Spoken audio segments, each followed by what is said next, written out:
On this rock I will build my church. 사랑하는 페트라 청소년부 여러분, 복된 주일입니다. 우리는 몇 주에 걸쳐서 베드로의 이야기를 살펴보고 있어요. 이러한 작업을 시작했던 이유에 대해서 우리 한번 기억해 볼까요? 목사님이 예고했던 대로 우리는 얼마 지나지 않아서 베드로 전후서를 살펴보게 될 예정입니다. 바로 그러한 일정에 조금이나마 도움이 되도록 몇 주에 걸쳐서 먼저 베드로의 목소리가 복음서나 또 사도행전 가운데서 어느 부분에 등장하는지를 조금 살펴보려고 하는 거예요. 그러니까 베드로 전후서라는 편지글이 기록될 때 성령 하나님께서 베드로를 들어 쓰셨잖아요. 그러니 그 베드로가 그 편지를 적기 이전에 예수 그리스도와는 어떤 교제를 나누었던가를 성경 안에서 찾아볼 수 있는 대로 좀 찾아보자는 거죠. 이런 작업은 분명히 베드로 전후서를 읽어 나가는 데에 굉장히 유익한 작업이 될 거라고 기대해 봅니다. 자, 그래서 오늘도 우리는 예수 그리스도께서 십자가에 못 박혀 죽임당하시기 전의 시간에 있었다고 알려진 베드로의 육성으로 거슬러 올라가 보려고 합니다. 바로 예수 그리스도께서 물 위를 걸으셨다던, 여러분들이 어린 시절부터 숱하게나 들었을 바로 그 사건 가운데 있었던 베드로의 목소리이죠. 사실 거기에서 베드로의 목소리를 우리에게 전해주는 건 사복음서의 저자 중에 마태가 유일해요. 다른 복음서의 저자들은 동일한 장면에서 베드로의 목소리도 담아내지 않고 있고, 또 베드로가 오늘 본문에서처럼 배에서 내려서 예수 그리스도께 나아갔던 그런 장면들도 다 생략하고 있거든요. 심지어 누가는 예수님께서 물 위를 걸어 오셨다던 그 장면 자체를 이 시점에 생략하고 있어요. 아예 다루질 않고 있단 말이에요. 하지만 하나의 예수 그리스도에 대한 이야기를 다른 네 각도에서 전해주는 복음서들 중에 어느 한 곳에라도 다루어지고 있다는 것은 오늘 다루는 이 장면 가운데 예수 그리스도와 함께 베드로를 조금 클로즈업해서 볼 만한 충분한 이유가 되어줍니다. 그럼 이제 우리 마태복음 14장으로 한번 찾아가 보죠. 제가 한번 본문을 읽어볼게요. 예수께서 즉시 제자들을 재촉하사 자기가 무리를 보내는 동안에 배를 타고 앞서 건너편으로 가게 하시고, 무리를 보내신 후에 기도하러 따로 산에 올라가시니라. 저물매 거기 혼자 계시더니 배가 이미 육지에서 술이나 떠나서 바람이 거스름으로 물결로 말미암아 고난을 당하더라. 밤 사경에 예수께서 바다 위로 걸어서 제자들에게 오시니 제자들이 그가 바다 위로 걸어오심을 보고 놀라 유령이라 하며 무서워하여 소리 지르거늘 예수께서 즉시 이르시되 안심하라, 나니 두려워하지 말라. 베드로가 대답하여 이르되 주여, 만일 주님이시거든 나를 명하사 물 위로 오라 하소서 하니 오라 하시니 베드로가 배에서 내려 물 위로 걸어서 예수께로 가되 바람을 보고 무서워 빠져가는지라. 소리질러 이르되 주여, 나를 구원하소서 하니 예수께서 즉시 손을 내밀어 그를 붙잡으시며 이르시되 믿음이 작은 자여 왜 의심하였느냐 하시고 배에 함께 오름에 바람이 그치는지라. 배에 있는 사람들이 예수께 절하며 이르되 진실로 하나님의 아들이로소이다 하더라. 아멘. 사랑하는 페트라 청소년부 여러분, 이 장면 너무나도 유명해서 우리가 늘상 많이 듣게 되는 성경의 본문입니다. 특별히 이 부분을 다룰 때 우리가 많이 듣게 되는 말씀은 베드로의 믿음 적음이에요. 베드로가 믿음이 적어서 물에서 점점 빠져 들어가지 않았냐, 그래서 예수님께 꾸지람을 듣지 않았냐, 우리는 그런 자가 되어서는 안 될 것이다, 우리는 베드로와는 달리 믿음이 굳센 자들이 돼야 될 것이다 라는 식의 교훈적 설교를 우리가 여러 차례 듣게 되곤 합니다. 근데 오늘 이 본문이 진정으로 그것을 의도하여 여러분들에게 주어지고 있는지 우리 한번 살펴보려고 해요. 가장 먼저 이 부분을 살피면서 우리가 기억해야 될 건 이 본문은 단독으로 따로 있는 사건이 아니라는 거예요. 왜냐하면 오늘 본문 처음 22절이 어떻게 시작하죠? 예수께서 즉시 제자들을 재촉하사 자기가 무리를 보내는 동안에 배를 타고 앞서 건너편으로 가게 하시고 라고 되어 있습니다. 그러니까 지금 이 말씀은 앞선 21절의 말씀과 떨어져 있지 않은 것 같은 걸 느낄 수 있게 만들어주는 구절이죠. 그러니까 뭔가 일이 있었고 무리와 함께 무슨 어떠한 일이 있었고 그 일을 치르면서 연결된 채로 지금 이 오늘 본문 22절부터의 일들이 일어나고 있다는 겁니다. 하나의 일이라는 거죠. 그럼 앞선 21절까지는 어떤 일들이 있었을까요, 여러분? 앞선 21절까지의 말씀 가운데 사실은 오늘 본문보다 훨씬 더 유명한 사건이 하나 일어나요. 그게 뭐냐면 오병이어 사건입니다. 오병이어 사건이요. 떡 5개와 물고기 2마리로 무리 5,000명을 먹이시는 사건이었죠. 예수님께서 말이에요. 우리는 그 사건마저도 사실은 예수님께서 정말 놀라운 능력의 소유자시다라는 걸 우리에게 알려주는 사건이라고 기억하고 있곤 합니다. 그런데 과연 그 부분이 우리에게 알려주고자 하는 게 그 정도의 내용일까요? 예수님의 능력 많으심 이 정도일까요? 그게 아니라는 건 요한복음으로 찾아가 보면 알 수 있어요. 요한복음에서 오병이어 사건을 치르시고서 예수님께서 제자들에게 교훈하시고 또 우리에게 교훈하시는 말씀이 나오는데, 그게 뭐냐면 당신이 바로 하늘에서 내려온 떡이다 당신이 참된 생명의 양식이다라는 걸 교훈하세요. 이 오병이어 사건을 통해서 예수님께서는 당신만이 유일하게 사람들에게 생명을 줄 수 있는 참된 양식이 되시는 분이다라는 걸 알려주고 교훈하고자 하셨어요. 그런 참된 양식이 되시는 그분이 바로 하나님이시다라는 것까지도 포함시켜서 알려주고자 했던 게 오병이어 사건이었던 겁니다. 그러니까 오병이어 사건은 크게 나누자면 두 가지 내용을 우리에게 전달해줘요. 그게 뭐냐면 예수님은 이 땅이 가지고 있는 자연적 원리를 뛰어넘으시는 분, 그 밖에 계시는 분, 자연 원리 밖에 계시는 유일한 한 존재, 하나님이시다 라는 걸 우리에게 알려주는 거였어요. 그래서 사람들이 그 사건을 통해서 꼭 고백하게 돼야 되는데 무엇이었냐면 이가 바로 진실로 하나님의 아들이시다라는 걸 고백할 수 있었어야 돼요. 근데 그 고백은 어디 나오나요? 오늘 사건을 지나고 나서야 등장합니다. 그러니까 오병이어 사건 때는 사람들이 일단은 자기 눈앞에 보이는 먹는 문제를 해결해 주신 예수님에 너무 집중되어져서 그 사건을 이루시는 예수 그리스도께서 정말로 하나님의 아들이시다라는 데까지 교훈을 받지 못하게 되었던 거죠. 이 오병이어 사건은 그 내용이 교훈점 한 가지로 들어가 있었던 거예요. 또 하나는 예수님께서는 하나님의 아들, 하나님이시면서 동시에 당신이 유일하게 생명을 주시는 분이시다라는 걸 알려주고 싶으셨던 거죠. 이 두 가지 내용, 이 두 가지 주제를 다 전달하고자 하셨으나 오병이어 사건을 통해서 무리들이 이것을 알지 못하자 예수님께서는 당신이 참된 양식이 되신다라는 점은 요한복음에서 다루는 것과 같이 당신이 말씀을 전하시고 내용을 전달해 주심을 통해서 우리에게 그 내용을 다시 교훈해 주세요. 후일 그 사건 이후에 말이죠. 또 하나 오병이어 사건으로 전달하고자 했던 당신이 하나님의 아들 이시다라는 내용을 전해주시기 위해서 오늘 본문과 같은 내용이 등장하는 거죠. 바다를 잔잔케 하시는 분,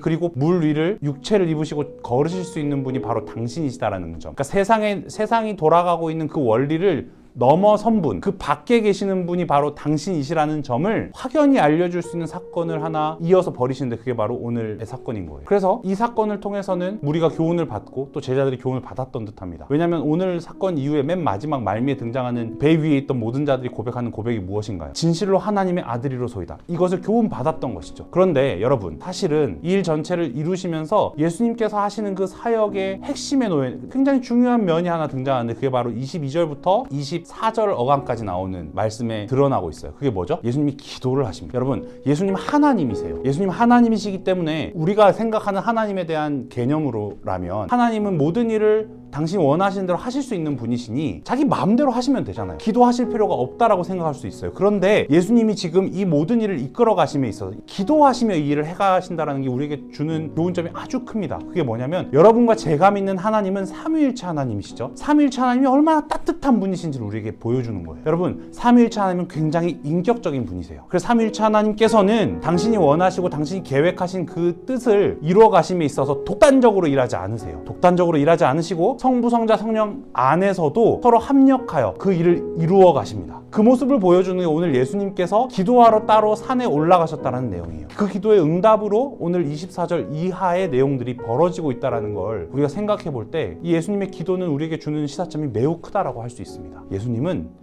그리고 하나님께서는 당신의 일을 이다지도 인격적으로 행해 가시는 분이십니다. 자, 그랬을 때 그 인격적이신 하나님의 그 따뜻함이 드러나는 표현은 25절에 밤 사경에 예수님께서 바다 위로 제자들에게 오셨다라는 표현이, 여러분, 밤 사경이라고 하는 건 로마식으로 표현했을 때 밤을 저녁 6시부터 새벽 6시까지 12시간을 4등분 하거든요. 쿼터처럼요. 그래서 그 중에서도 사경이라는 건 새벽 3시부터 새벽 6시 즈음이 되어서 예수님이 바다 위로 제자들에게 오셨다는 거예요. 그러니까 그러면 그 밤이 맞도록, 밤이 새도록 예수님이 뭘 하셨다는 거냐면 기도하러 따로 산에 올라가셔서 거기 혼자 계셨던 거예요. 여기서 혼자라고 하지만 그렇게 홀로 누구와 함께 기도하며 서로 상의하시며 이 모든 일들을 이루어 가시냐면 삼위일체 하나님 안에서의 그 무한하고 또 우리가 상상할 수 없는 그 교제 가운데에서 이 모든 일들을 계획하시고 진행시켜 가시는 하나님을 우리가 만나는 겁니다. 그런데 여러분, 여기서 더 나아갈 건 예수님께서 그러한 계획들을 가지고 계실 때 당신은 그냥 홀로 거기 서 계시고 우리로 하여금 나오라고 얘기하지 않으시고 당신이 우리에게로 오십니다. 그게 바로 25절 말씀이에요. 예수님께서 물 위로 걸어서, 바다 위를 걸어서 제자들에게 오셨다라는 표현이 등장하죠. 여러분, 예수님은 이때도 그러셨던 것처럼 저와 여러분에게도 여전히 다가오시는 분이세요. 예수님이 이렇게 다가오셨던 분이시고 다가오시는 분이시며 우리와 함께하는 분이시다라는 걸 드러내주는 히브리어가 하나 있죠. 예수님이 태어나실 때 예수라는 이름 말고 또 하나의 이름으로 우리에게 계시되어지신데 그게 어떤 이름이냐면 임마누엘 임마누엘입니다. 하나님이 우리와 함께 계시니라. 우리와 함께 하시는 하나님, 그분이 바로 예수님이시고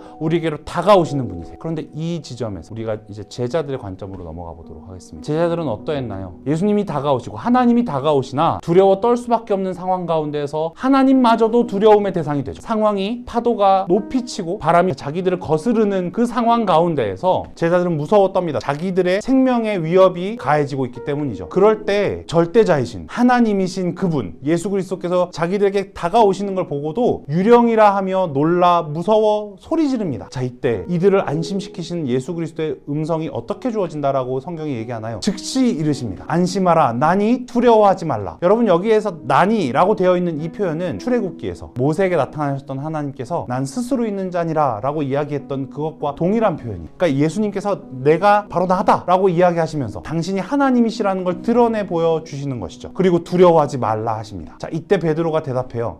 주여, 만일 주님이시거든 나로 명하사 물 위로 오라 하소서. 베드로의 이 말에서 우리가 알 수 있는 건 무엇인가요? 베드로는 지금 두 가지 마음 가운데 있어요. 여러분, 베드로는 한편으로는 주님이 안심하라, 나니 무서워하지 말라고 하시는 그 말을 들으면서도 만일 주님이시거든 이라는 조건을 달고 이야기함으로써 자신의 믿음이 그렇게 견고하지 못한 상태라는 걸 드러내 보여주고 있어요. 그리고 다른 한편으로는 그럼에도 불구하고 나를 명하사 물 위로 오라고 하소서 라고 말함으로써 좀 더 강한 믿음을 가지고 있고 또 주님의 명령에 순종하고자 하는 결단 역시 하고 있는 사람이라는 걸 드러내 보여주기도 하는 거예요. 양면적 측면이 있다는 거죠. 그러나 예수님께서 오라고 이야기하셨을 때 가다가 다시 바람이 더 거세어지다 무서워하면서 물속으로 빠져들어가는 모습을 보이는 그 베드로를 볼 때 그 믿음의 완전하지 못함, 굳건하지 못함을 우리가 감지할 수 있게 되죠. 그래서 여러 사람들이 이 부분을 설교하면서 그 연약한 베드로의 믿음과는 다르게 굳건해야 하는 우리의 믿음에 대해서 소리 높여서 이야기하는 거예요. 그런데 이 베드로의 모습에 대해서 우리의 신앙 선배 중에 한 분이 전체를 다 정리하면서 이렇게 이야기합니다. 이러한 베드로의 모습은 믿음이 아주 좋은 신자들의 전형적인 모습이다 라고 말이죠. 여러분, 꼭 기억하십시오. 이 신앙 선배의 말이 정말로 옳은 이유는 저와 여러분들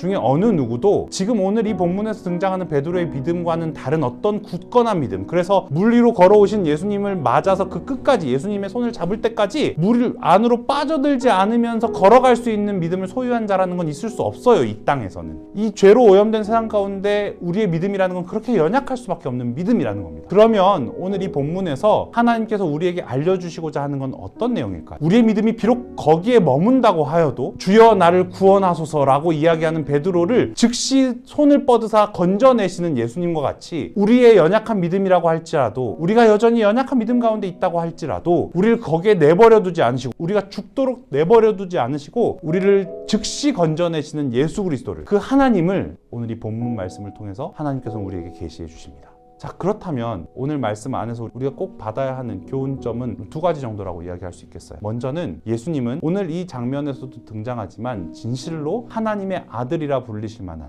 하나님이신 분이시다 라는 거예요. 동시에 그렇게 하나님이신, 참 하나님이신 예수님께서는 손을 뻗어서 사람인 베드로를 건져내실 수 있는 몸을 가지고 계신 참 사람이기도 하신 분이셨다라는 걸 우리는 오늘 이 본문 말씀을 통해서 교훈받아야 합니다. 예수님의 존재에 대해서 우리가 꼭 기억해야 할 한 가지 표현은 예수님은 참 하나님이시며 참 사람이시다라는 거예요. 두 번째, 우리가 꼭 기억해야 하는 건 죄로 오염된 세상 가운데서 우리의 믿음이라는 건 우리 스스로가 보기에도 만족스러울 정도로 굳건할 수 없는 믿음이다. 하지만 그렇게 만족스럽지 못한 겨자씨만한 믿음을 가지고 있는 우리라 할지라도 우리가 두려워 떨며, 상황 가운데 두려워 떨며 바다로 빠져드는, 죽음 가운데로 들어가고 있는 형국에 치달을지언정 그런 우리를 내버려 두지 않으시고 건지시는 분이 또한 계시니 바로 삼위일체 하나님 임마누엘이신 예수 그리스도시다. 이 두 가지 사실을 우리가 꼭 교훈받아야 하겠습니다. 여러분, 이 한 주를 살면서 어떤 삶을 살았는지 모르겠어요. 여러분들이 꼭 기억해야 할 한 가지 사실은 예수님께서 먼저 여러분들의 삶 가운데로 찾아오셨습니다. 은혜는 여러분들이 은혜를 찾아 떠돌다가 만나는 것이 아니라 여러분들이 여러분들의 상태를 확인하며 여러분들의 상황이 파산 상태임을 확인하며 주여 나를 구원하소서라고 외치고 있을 때 찾아오시는 예수 그리스도이기 때문에 은혜라고 이야기하는 겁니다. 그 점을 꼭 기억하시고, 또 그렇게 찾아오셔서 그저 우리를 보고만 계시는 것이 아니라 손을 뻗으사 우리를 건지시는 분이 예수 그리스도시라는 걸, 우리의 참 하나님이시라는 걸 기억하며 그 안에 안식하는, 참된 쉼을 얻는, 참된 위로를 받는 우리 페트라 청소년부 모두가 되기를 바랍니다.